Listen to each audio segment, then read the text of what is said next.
really the most important question, is when's the last time you saw a DoubleTree ad? Not very often, because they don't spend a lot of money on advertising. Certainly compared to most hotels, very, very little, because the cookie is the ad and the guests are the marketing department. And that's what you're trying to achieve with a talk trigger. One of my favorite quotes in the history of business is from Robert Stevens, who is the founder of Geek Squad, super smart guy. Quote goes like this: advertising is a tax paid by the unremarkable. Now, that's not entirely true. There's a time and a place for advertising. But if you don't have to spend any money on advertising because your customers tell your story so frequently and so effectively, isn't that the holy grail of business? Isn't that what we should all be doing? Yet, fewer than 1% of us have a strategy to do just that. Aloha, and welcome to the Groundswell Marketing Podcast, where I connect you with outstanding humans and sustainable ideas. Today, we have New York Times bestselling author of 6 books, an internet pioneer. He's a 7th-generation entrepreneur and a founder of 5 multi-million-dollar companies. Don't know who he is? I think if you're in marketing, you probably do. This is Baer. Baer is someone who has been my virtual mentor. I've been reading his books, following him, and I literally hang on every word. When I see his email come in, I'm like listening to what he's got to say. Reason being is he's not just somebody who understands the topic that we're about to talk about today, which is word-of-mouth marketing, but he understands the entire landscape. Digital marketing, he's been around for such a long time as a pioneer, and he has had so much success in helping businesses succeed in communicating to their customers in a meaningful way. So for me, this episode is going to be such an exciting one for you because it's going to give you some tools. It's going to give you some ideas. It's going to give you some creative concepts to really get your head around not just why do word-of-mouth marketing, but more importantly, how to do word-of-mouth marketing. So let's just get on to it. Let's paddle in.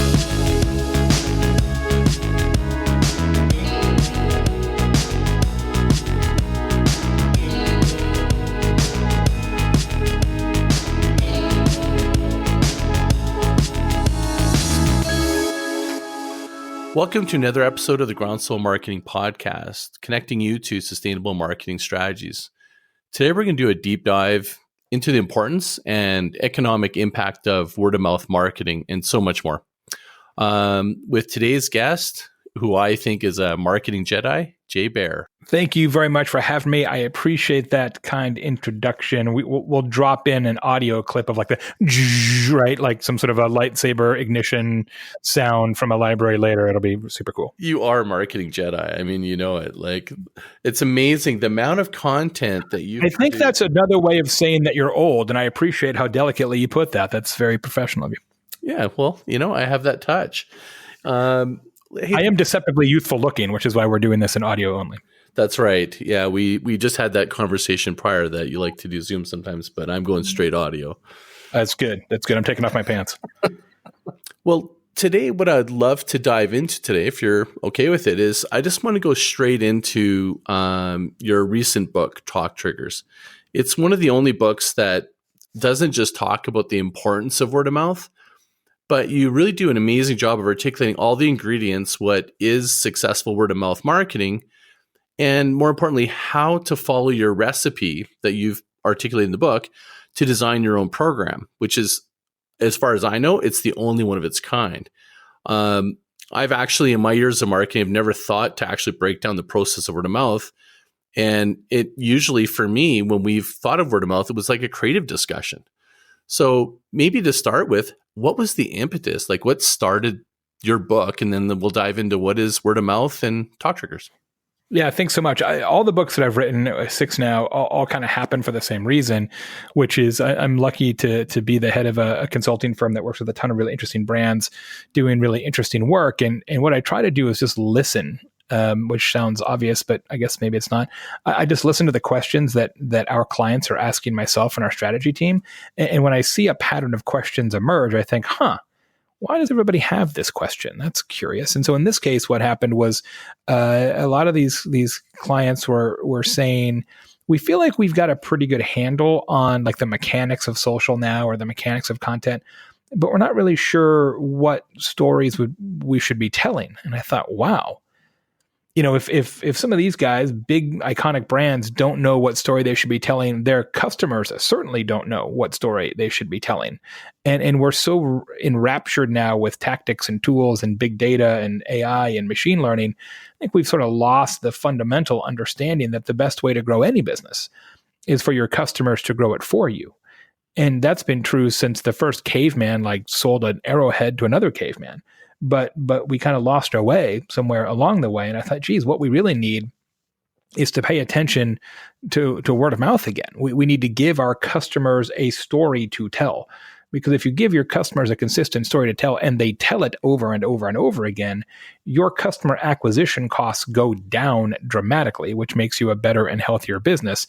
And as you said, this is not a new idea. I mean, word of mouth as a customer acquisition principle has been around for a really long time. And there's a number of great books out there about word of mouth.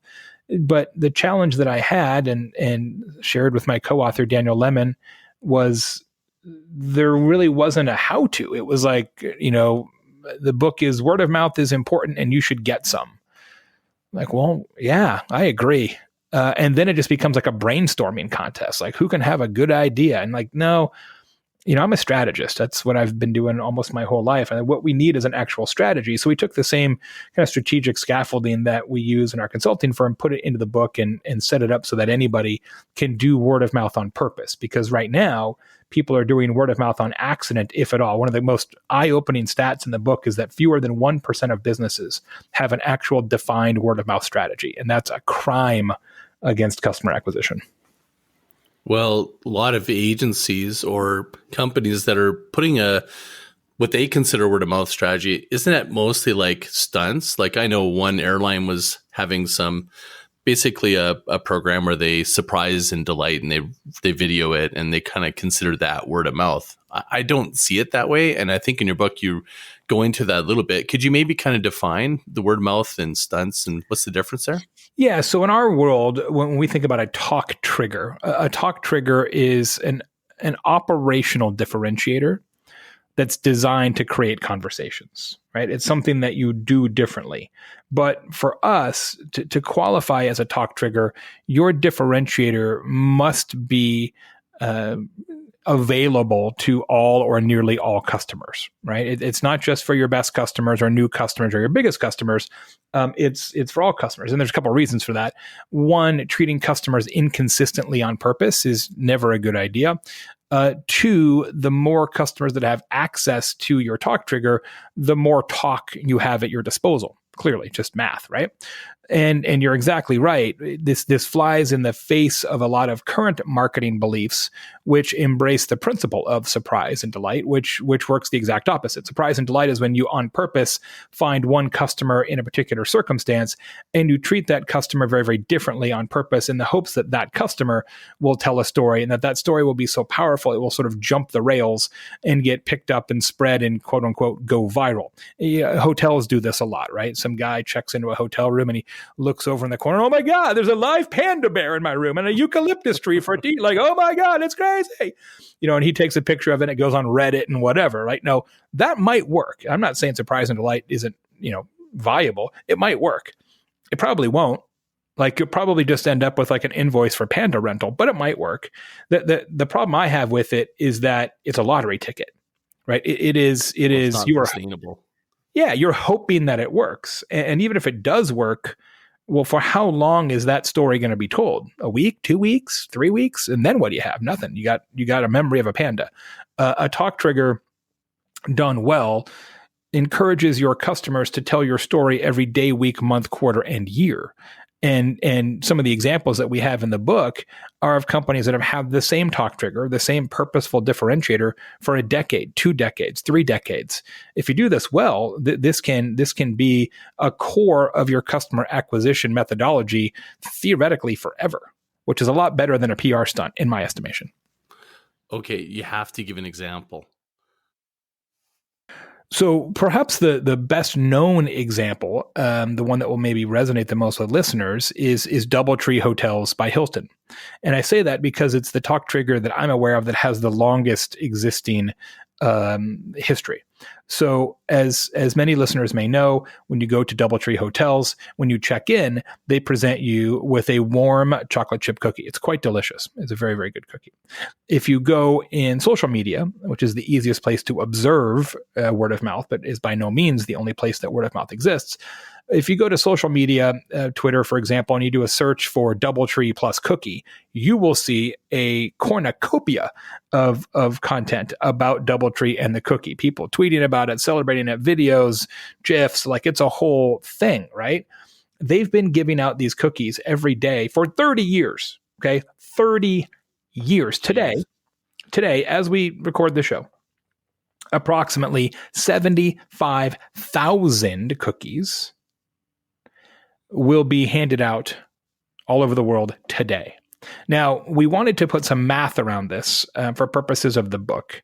So Daniel and I did a proprietary research project where we talked to hundreds of DoubleTree guests. And we found that 34% of them have told a story about that cookie, which means that today and tomorrow and the next day and the day after that, approximately 22,500 stories a day are told about a chocolate chip cookie. Now, that cookie is not an accident. It's an operational choice that they make every day, that every person gets a cookie. And the companion question, and I think really the most important question, is when's the last time you saw a DoubleTree ad? Good point. Not very often, because they don't spend a lot of money on advertising. Certainly compared to most hotels, very, very little, because the cookie is the ad and the guests are the marketing department. And that's what you're trying to achieve with a talk trigger. One of my favorite quotes in the history of business is from Robert Stevens, who is the founder of Geek Squad, super smart guy. Quote goes like this: advertising is a tax paid by the unremarkable. Now, that's not entirely true. There's a time and a place for advertising. But if you don't have to spend any money on advertising because your customers tell your story so frequently and so effectively, isn't that the holy grail of business? Isn't that what we should all be doing? Yet, fewer than 1% of us have a strategy to do just that. Okay. Let me unpack that a little bit. What if, so I see that's an incredible story, and I've actually had the cookies. They're awesome. Yeah, they're legit. It's no joke. It's a really good warm. cookie. Yeah. Like it looks like they feel like they came right out of the oven. Yeah. Exactly. Because they have an oven in every hotel. The warm part's key. That and also the hand-to-hand pass. So it's not a pile of cookies on a counter, because that would be nice, but not remarkable. A, warm. B, they hand it to you. That's brand standard, right? So you got to put a little twist on it. Interesting. I'm sure you'll go into a little bit of detail on what constitutes that and the ingredients of a talk trigger. But my one question would be, okay, other hotels have probably noticed their talk trigger. What happens if another hotel tries to duplicate that? Happens. It doesn't happen a lot. Happens less than you'd think, actually, in our experience, but it can happen.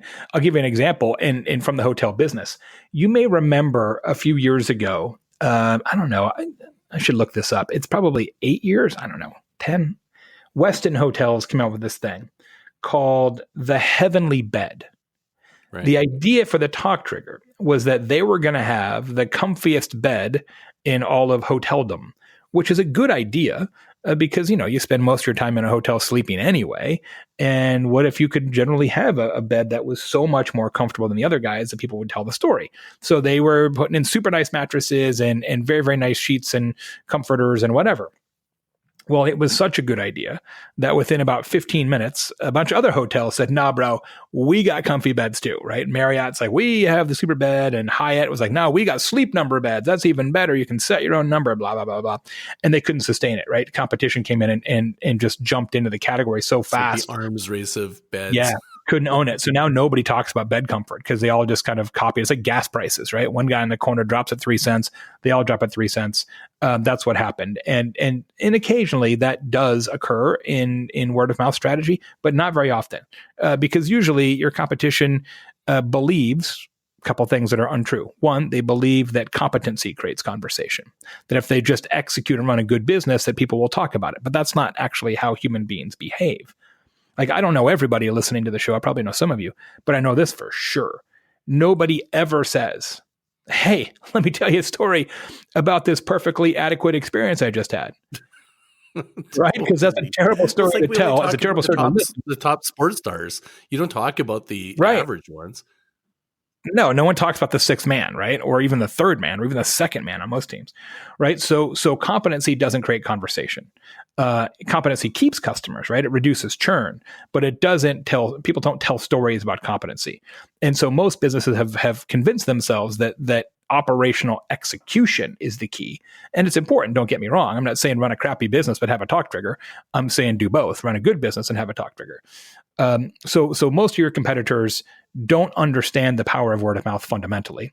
And secondly, most competitors are too lazy to make the operational changes necessary to actually have a talk trigger. Like if you're going to go get an oven in like thousands of hotels, that's not a 5-minute project, right? So most people are not going to do that. And so that's why they've been able to sustain it for 30 years. Right. The operational excellence and execution almost makes it a barrier for other people to execute. Yeah, absolutely. Yeah, I mean, that's it. The better your talk trigger is implemented, the harder it is to copy. Right. And then in some cases, I guess if it's such a good talk trigger and it's easy to execute, it at one point was remarkable, but now it's an expectation.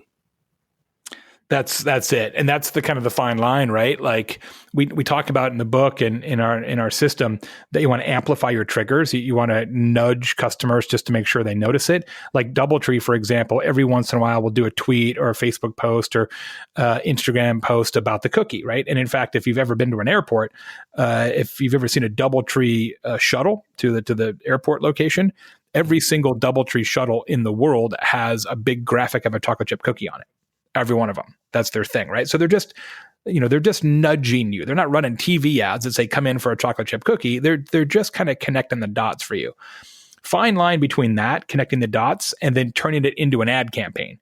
Because if you emphasize it too much, then people expect it so much that it no longer becomes remarkable. So you definitely got to thread that needle a little bit. Interesting. That's really something you got to probably pull in a little bit, is that desire to kind of over amplify it, or you want it to be, is it maybe because you want it to be somewhat discovered? Yeah, for sure. It works best if people, let me just say fundamentally, when it's unexpected, therefore it is outside your expected pattern.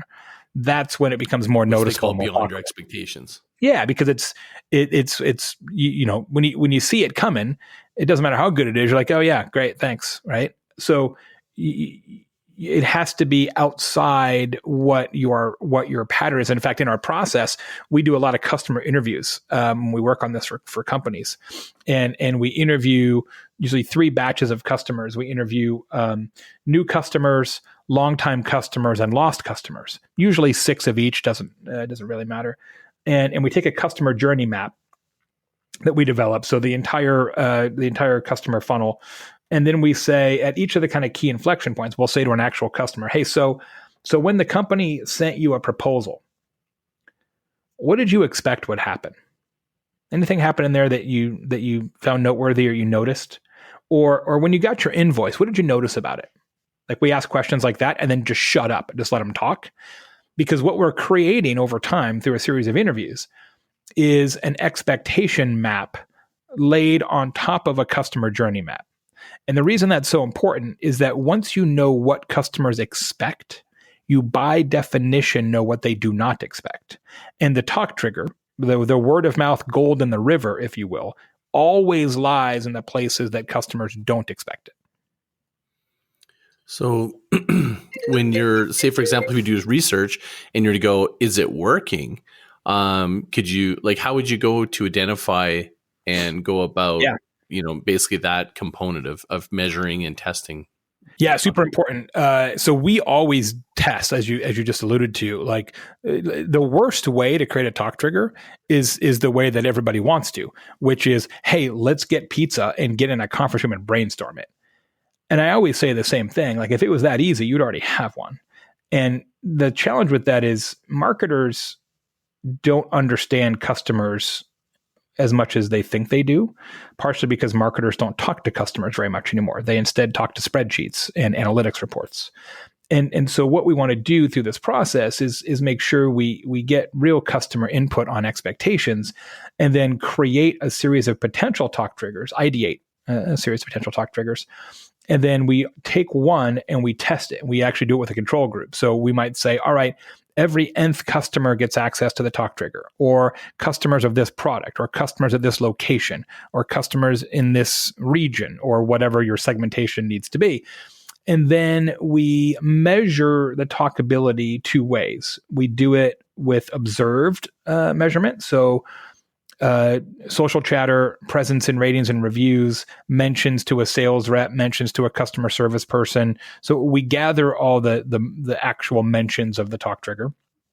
And then we do surveyed talkability, where for every customer in the control group or the new test group who has accessed the talk trigger, we will send them a survey, 3 questions or so. Depends on what the product is. It might be the next day. It might be a month later. It varies. But the survey always works the same. It goes like this. Have you told anybody about your experiences with company? If so, what did you say? And there you're looking for open-ended mention of the talk trigger. Without being aided, did they just think of it off the top of their head and say, you know what I told them about was this cookie? Third question. Because probably on the consumer side, they're not actually thinking, like they don't think like marketers. They're not going, oh, this is a talk trigger. This right. is a word of course not. No, Hence, of course they're not. just going, this is my experience. Yeah, I remember the cookie. Third question. Did you mention any of these things? And you give them a pick list of 7 attributes. One of those 7 is the talk trigger. So now you have an aided percentage of people who are like, oh, now that you've jogged my memory, yeah, I did tell somebody about the cookie. So between the observed talkability, social chatter, mentions to company personnel, and the surveyed talkability, did you tell anybody about it? If so, what did you say, etc. Then we can stitch those together and say, all right, does this meet a threshold? And usually we look at around 25%, give or take on the industry. If we see a circumstance where 1 in 4, maybe even 1 in 5 customers have actually mentioned it, noticed it, and mentioned it, then we know it's strong enough, and then we roll it out to the whole enterprise. That's amazing. So I think there's going to be some marketers or business owners, they're so enamored with real-time, measurement that that's going to probably throw them off a little bit. Yep.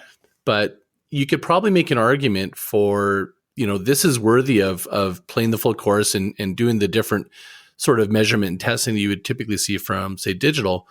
What does it represent? Like I saw a number that you posted, excuse me, something about 19% of all consumer purchases were used by offline or online word of mouth. Yeah. Is that correct? Yeah. So that's a pretty big that's huge. Yeah. 19% of all purchases are driven entirely by word of mouth. That was the only source of information.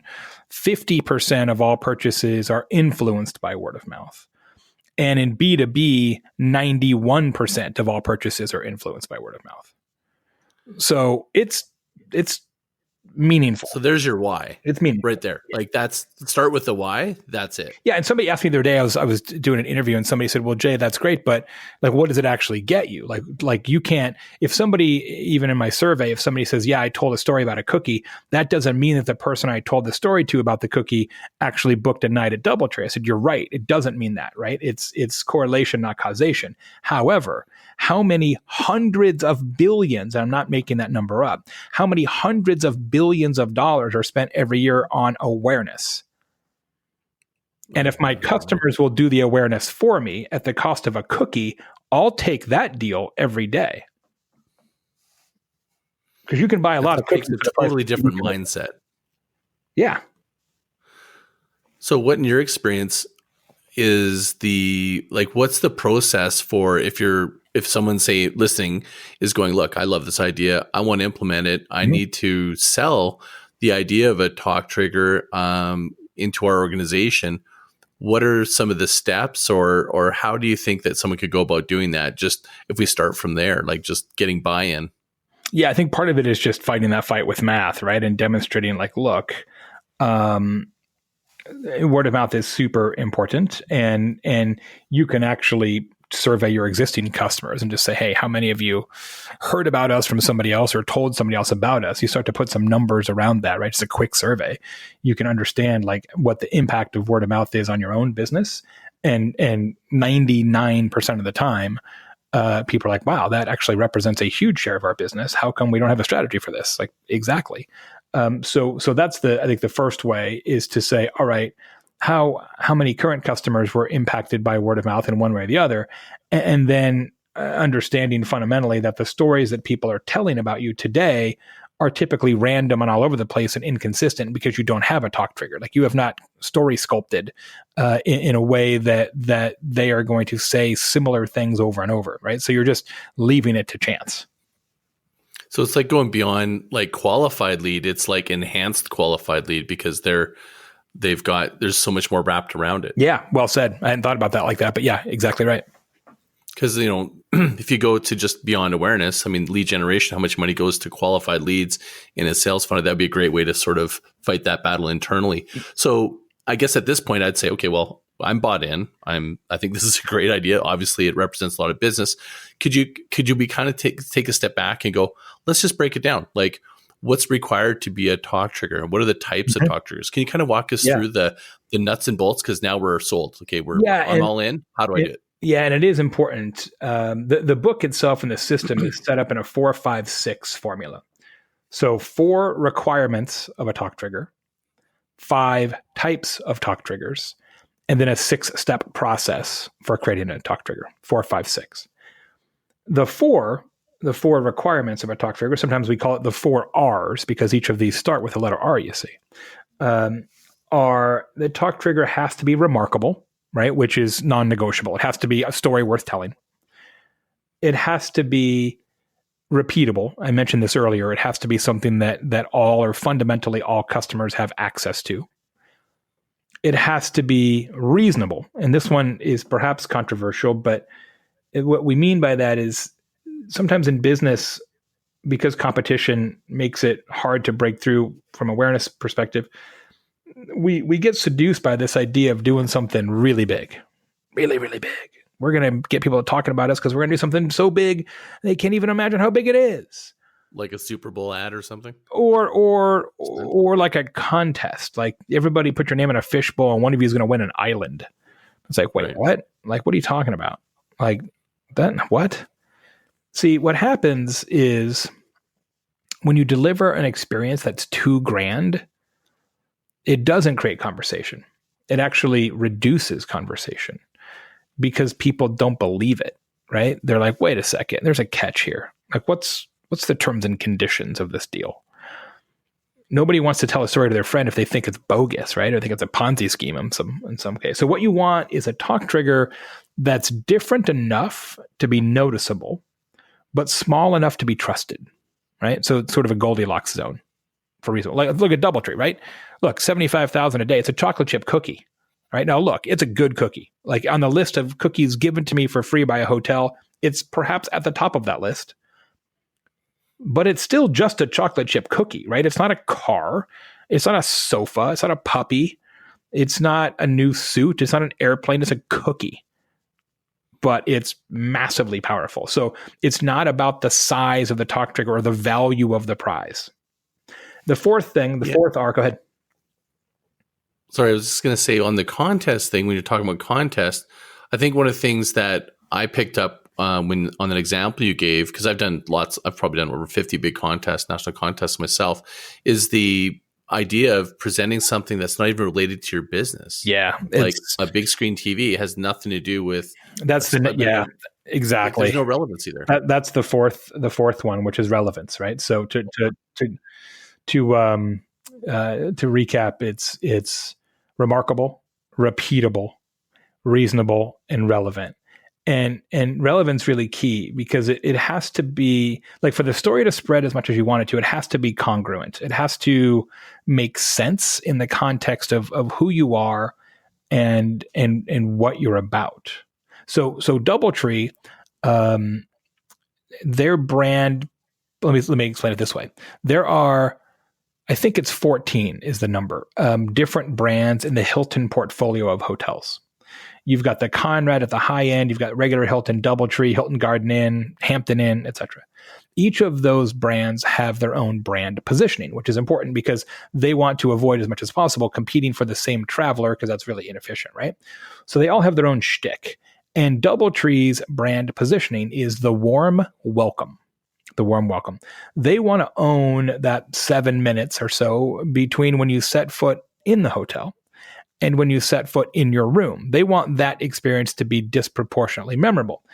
As a result, they spend more time, money, effort in lobby design than most hotels at that price point, and they spend more time, money, effort in front desk clerk training than most hotels at that price point.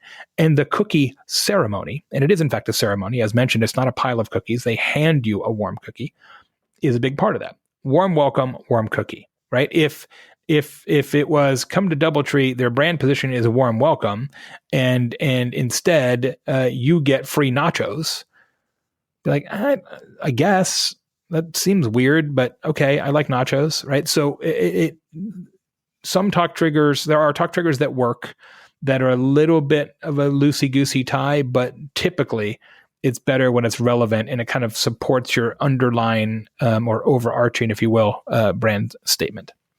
So was this second relevancy? So the first one is clear to me. You said the brand relevancy to warm welcome. The one that also I think is a hidden relevancy is timing. Yes. Like wouldn't be as powerful if you go, hey, here's your cookie on your way out. Exactly. At checkout, it wouldn't work. Absolutely. Because it's not a welcome. So it's a warm departure, which is a different thing. Yeah. Yep. So remarkable, relevant, reasonable, repeatable. Yep. Those are the 4 R's. And then there are 5 different types of talk triggers, kind of 5 ways that you can make this work. And this taxonomy and this categorization has made it so much easier for people to think through their own word of mouth strategy. You know, as we talked about at the beginning of the show, like there's all these books out there, and many of them written by good friends of ours, that are terrific, but it's, you know, there isn't a structure that you can follow. So it becomes basically it's an idea contest, and that's, again, in many cases leads you to a place that isn't necessarily strategic, and it becomes a little bit more stunt, a little bit more viral, and we would rather have something that's again repeatable. So the 5 types are talkable generosity, so free cookie. Talkable speed. There's an accounting firm in Indianapolis, Bogdanoff and Dodges, a small accounting firm. They answer every client phone call and email in 5 minutes. Wow. Which is amazing, right? Like, I've had a lot of accountants in my day, and here's the thing, numbers always add up. That's why competency doesn't create conversation. What am I going to say? Yep, this guy's math is also accurate. That's not a story worth telling. But if I had an accounting firm, they're not my accountants, but maybe they should be. If I had an accounting firm that every time I left them a message, called me back within 5 minutes, would I tell that story? Hells yeah. Absolutely, I would tell that story. So would you. So speed is one. So you've got generosity, you've got speed. You have talkable usefulness. You're just more useful than customers expect you to be. You have talkable empathy, right? We treat customers with kindness and compassion and warmth and humanity disproportionate to what they expect. And that one actually works really well now, because a lot of companies don't treat customers that way anymore. So when you do it, it kind of stands out. And the last one is one that doesn't work for all businesses, and is the one that is most critical that it is relevant, is talkable attitude. So that's when you're just a little off center, a little wacky, a little wild, a little strange, a little kooky, and that one can work great, but it has to be true. Like I was talking to a client today and trying to explain this exact point. And I said, look, if you have a company that owns 100 trampoline parks, they can adopt a talk trigger where their sort of attitude and style is goofy. And people are like, yeah, trampolines, goofy guys. I get that. I'll tell that story. If Goldman Sachs adopted that same approach, you'd be like, what has happened at Goldman Sachs, right? So if you're going to use attitude as a talk trigger, and some of the best ones out there are attitude-based, it has to actually be true. It has to be in the DNA of the company. Right. Is that a little bit like the connection that people psychologically make when I think it was, I can't remember who the author was, but was talking about if there's a coffee stain on my tray on my airplane, I immediately think that they're sloppy in the mechanics of the jet engine. Is it, you want to make sure it's not like in the case of Golden Sachs, I don't want someone to be goofy when they're handling my money. I mean, sure. I think there's some of that, indeed, but I don't know that it's so much that I reject it or I feel like it somehow makes them a worse organization. To us, it just doesn't make sense, right? That the story gets muddled because the talk trigger doesn't line up with what I think their brand DNA is. So if I were to go the other direction, is it a strategy to go if, for example, in an industry that's typically, say, unempathetic or not very useful, if it's a talk trigger, if you really try to drive something that is the opposite. So I'll give you a good example. So B2B, like most B2B companies have taken a constitutional vow to be as boring as possible, right? It seems to be sort of like part of the requirement. Like, I don't know what's happened, but everybody like puts their hand on a Bible and says, no, we're going to be as boring as we can be. So when you do an attitude talk trigger in B2B, people are like, whoa. It totally works if you can make it stick and it makes sense in the DNA because they just can't believe it. So we have a client called Superior Glove. Superior Glove is a manufacturer of work gloves. So there's a business that doesn't scream party. And they're based outside of Toronto. They make, and I'm not exaggerating, hundreds of different styles of work gloves, right? So really specific stuff. If you're like a left-handed vampire that works on an oil derrick, like they have a glove just for you. It's really amazing. They're really good at R&D, and their competitors are all from Asia who make work gloves that are less specialized, lower cost, lower quality. So their challenge as a business is to make people realize like, hey, there's a difference. Like, we're not interchangeable. Like our stuff is better for all these reasons. So they're a Canadian company, as I referenced. So they brought us on board. We did the exact same talk triggers process that we're talking about here on the show, same process that's available in the book. And they are, perhaps unexpectedly, pretty kooky, right? It's owned by two brothers, and they're just fun-loving guys. It just, they just don't take the whole thing very seriously. Their website copy's pretty funny, and that's just their spirit, right? That's the spirit of the company. It just is. I think that's right? Canadians. Yeah, maybe partially. Yeah, it doesn't hurt, right? But it comes from the leadership. Like in most, you really can't do an attitude talk trigger unless leadership is a little wacky, right?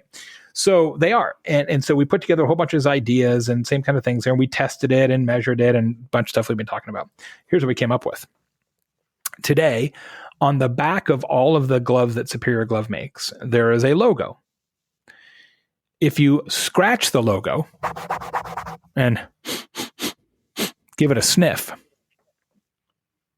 smells like maple syrup. Maple syrup scented work gloves is the talk trigger for our friends at Superior Glove, which emphasizes that they are a Canadian company. It's pretty kooky to have maple scented gloves. You imagine you're on the oil derrick and you're like, Lenny, how can we keep smelling the back of your hands? Like, dude, it's like breakfast over here. So it's been a big hit for them and a fun one to work on. Oh, they need to have a limited edition bacon. Right. We were thinking about that. Exactly. Or one is, the left hand is syrup and the right hand is bacon. That's next level. There you go. That's totally Canadian now. Yep. So, okay. So in the, in the 5 different talk triggers, 5 different types, is there one or is there an industry that you would say is just vastly disproportionately likely to be really successful because it's just underserviced or, like most people don't even think of it. So it's like really like low hanging fruit. I've never been asked that before. That's a great question. Let me say it this way. Empathy is one that wouldn't have even made the list. If we wrote this book in 2015, wouldn't even have made the list, wouldn't even be in the book, because I am old enough, and you were old enough, and I'm sure many listeners are old enough to remember a time when treating customers with empathy and respect and kindness and compassion was just called business. And now, somewhere along the way, that's not really the default state anymore in business, in life, certainly in politics.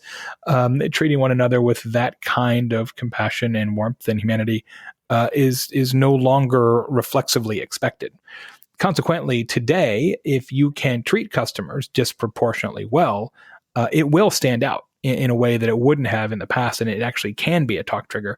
Where before people just kind of shrug their shoulders and say, "Oh, that's nice," right? It would have been a competency issue before, where now it stands out so much it's a talk trigger.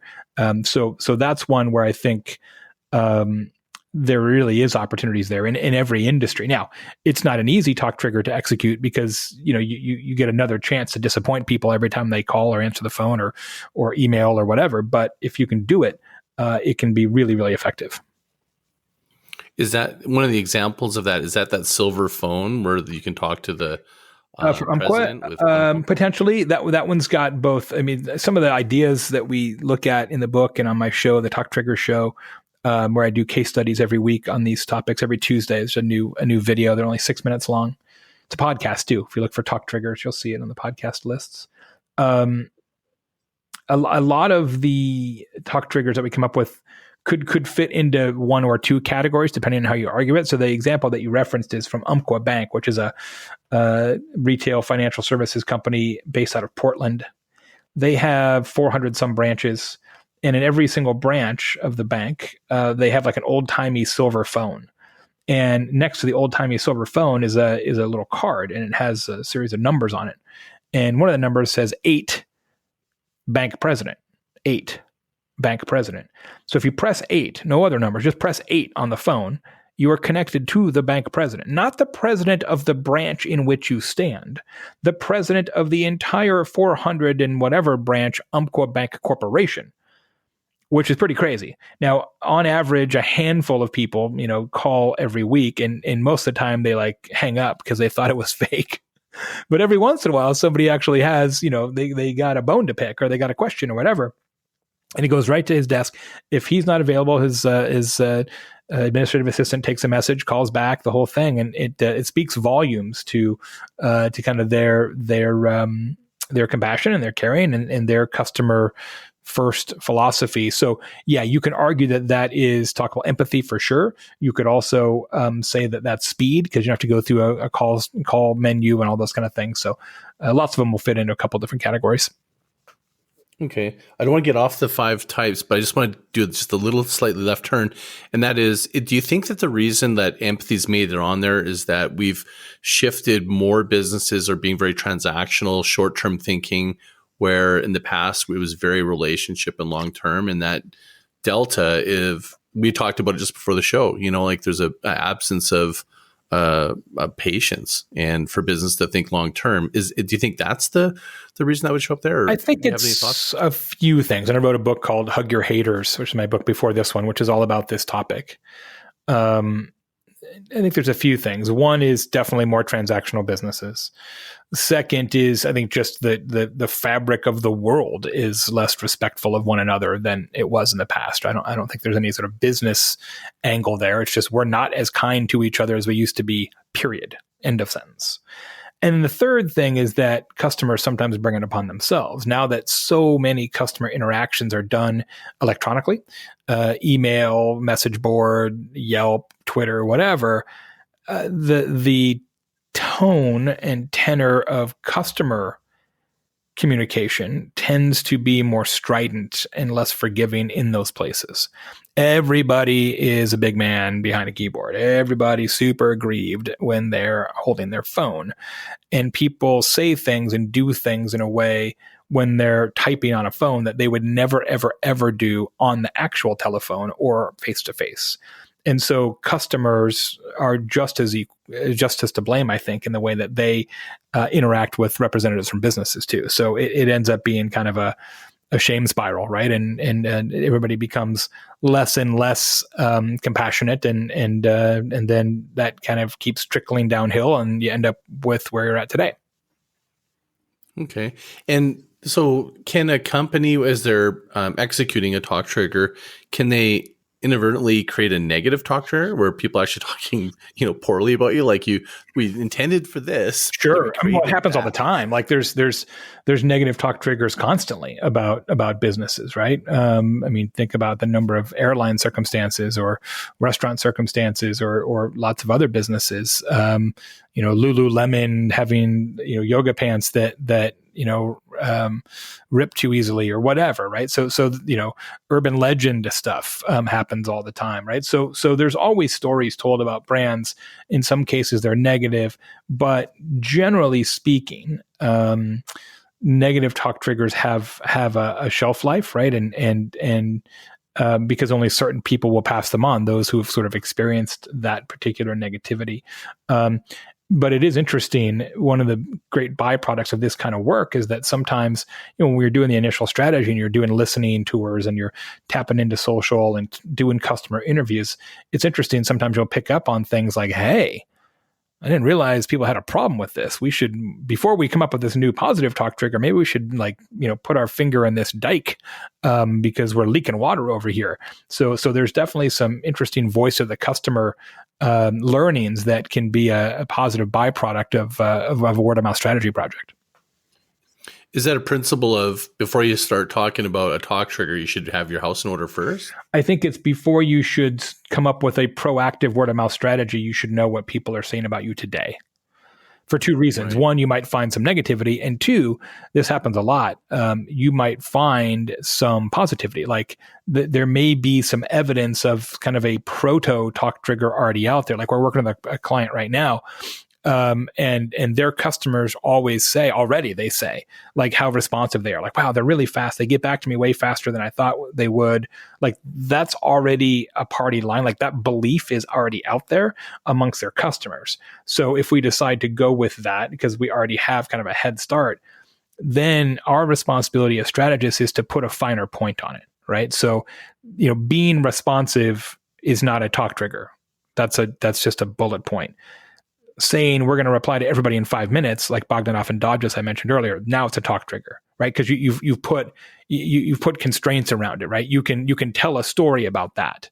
So it's sort of taking the raw materials that they already have and just crystallizing it a little bit.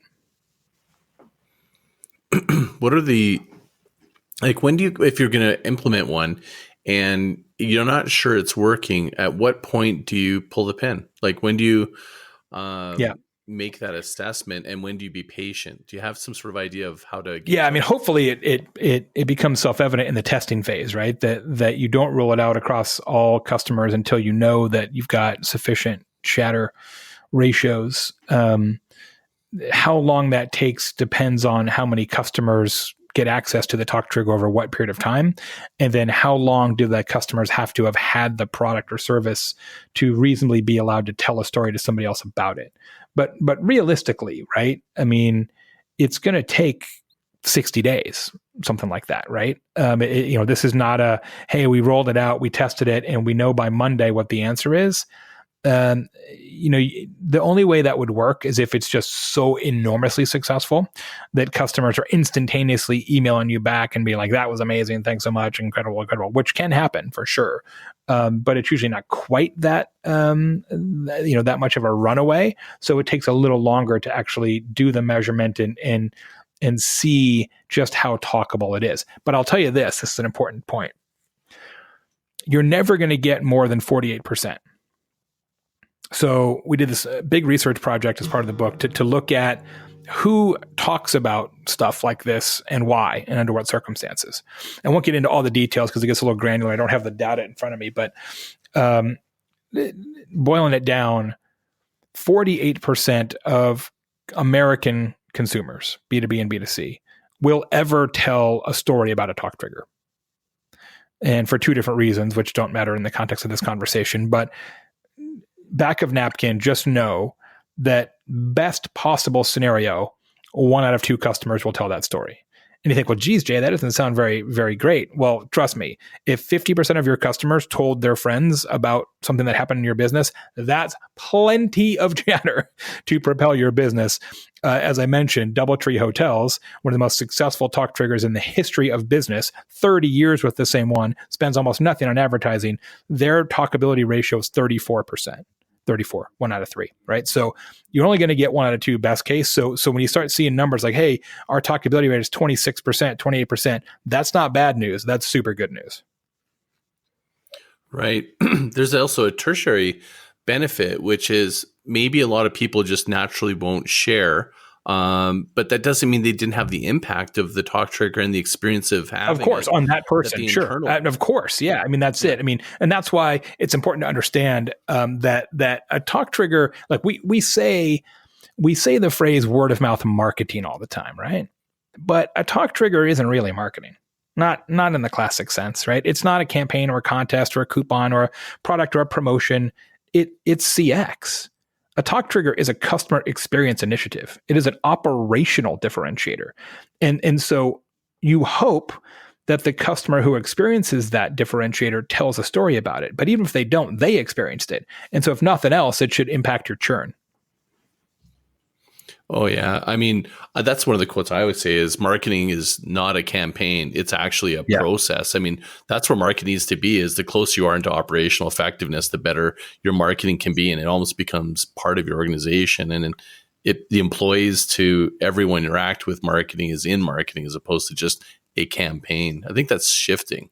Don't you agree? Absolutely. And I couldn't be happier about it. In fact, when we do this kind of work, usually somebody from marketing will be the ones that bring us in as a consulting organization, but we insist that it really is a Noah's Ark approach, right? That we've got people from ops, people from sales, people from legal, HR, customer service. Like we got to have everybody in the room, because the talk trigger, being an operational construct, is going to impact everybody. It's not just marketing.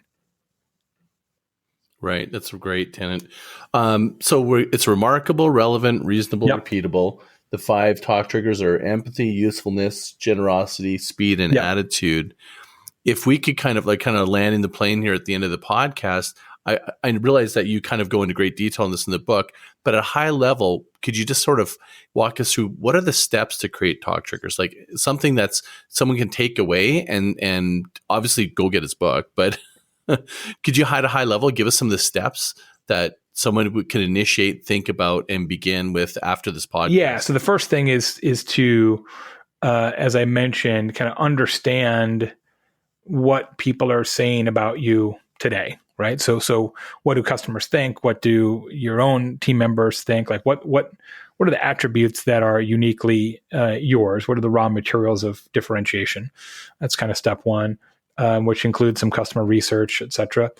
Step 2 is coming up with some potential talk triggers that are mapped to the customer journey. So you say, all right, here are some talk triggers that we could do, and when would we deploy them, right? So we're working with a company right now, an organization, and the question is, do we launch the talk trigger, it's a membership organization, when they sign up or when they renew, right? It's an important question.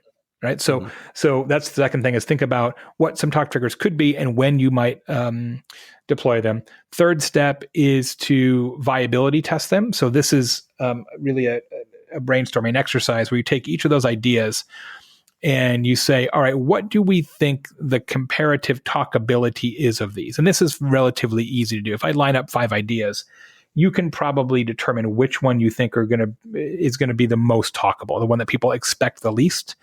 And then you want to balance that with which are the most operationally difficult or expensive. So we actually put it in a 4-box graph.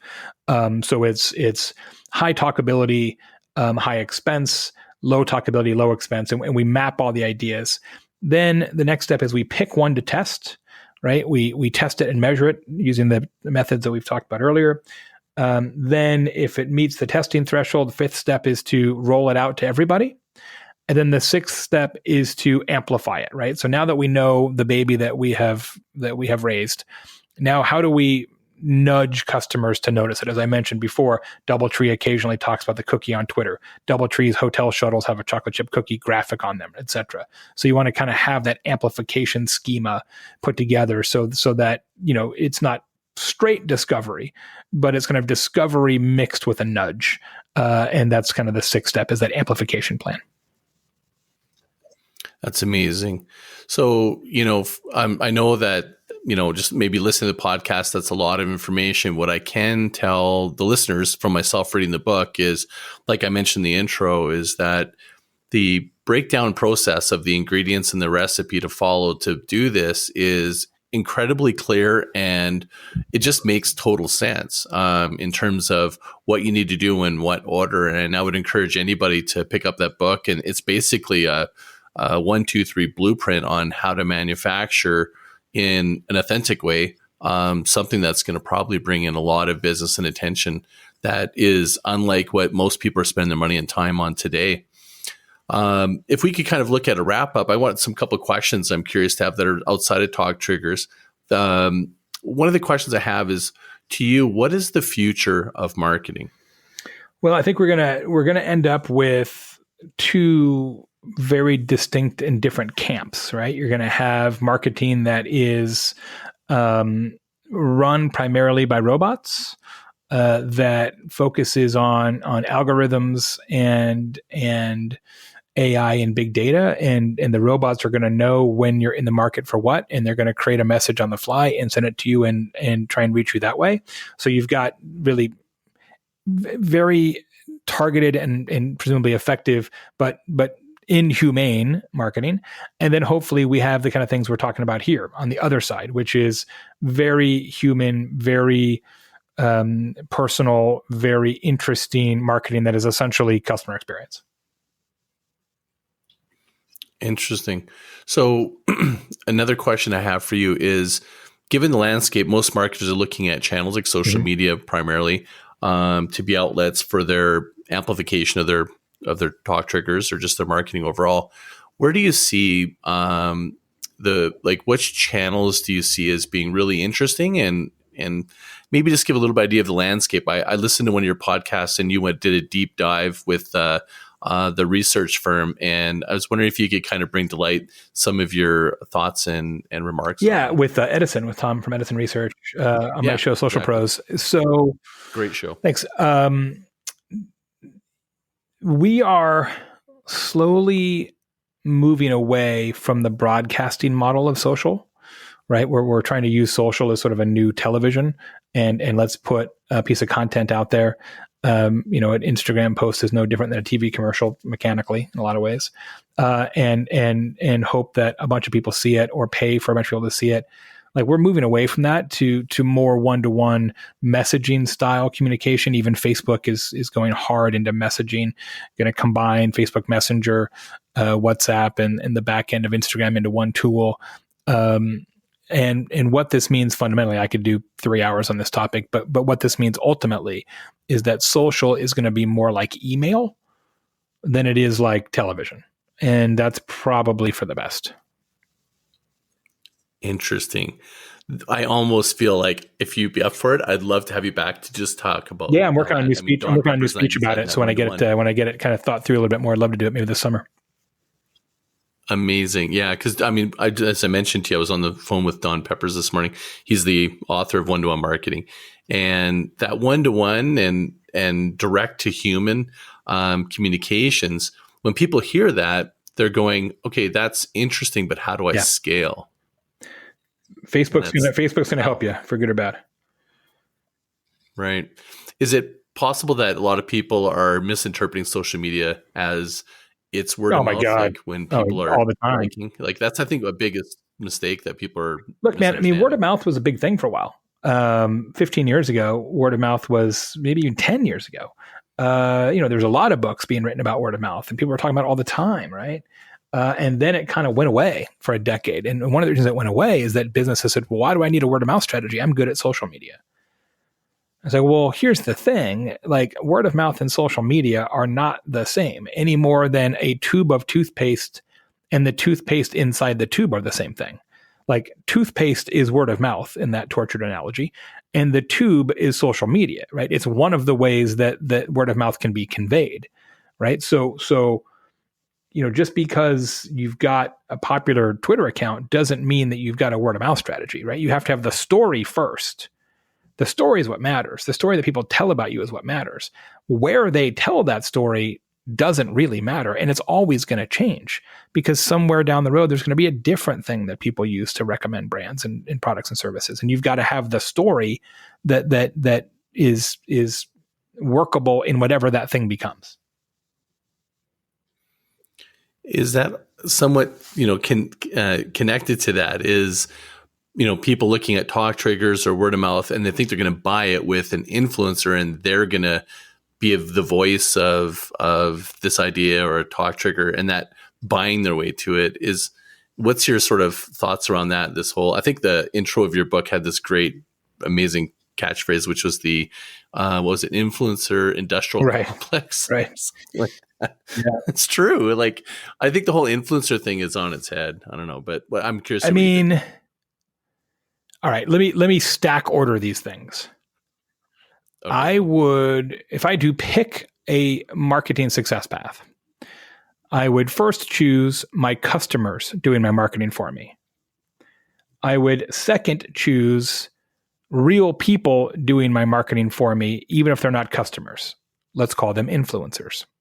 My third choice would be my company doing my marketing for myself, because people don't trust companies and they trust them less all the time. So I would say word of mouth first, influencers second, traditional marketing third, if I had to rank order an approach. I think that is a great way to look at wrapping up this talk. I mean, you're ending on the note of really, in the end, it comes down to trust. Hey, look, if people trusted companies a ton, I'd have a totally different set of philosophies and I wouldn't have written the book. But this isn't me saying this. There's like tons of research out there that suggests that people don't trust companies and they don't trust organizations and they don't trust any of that stuff. And they're trusting them less and less. And if you look at millennials and Gen Z, they trust them even less. They're nothing totally. If not skeptical, right? So I'm just telling you what I think the recipe is based on the realities on the ground.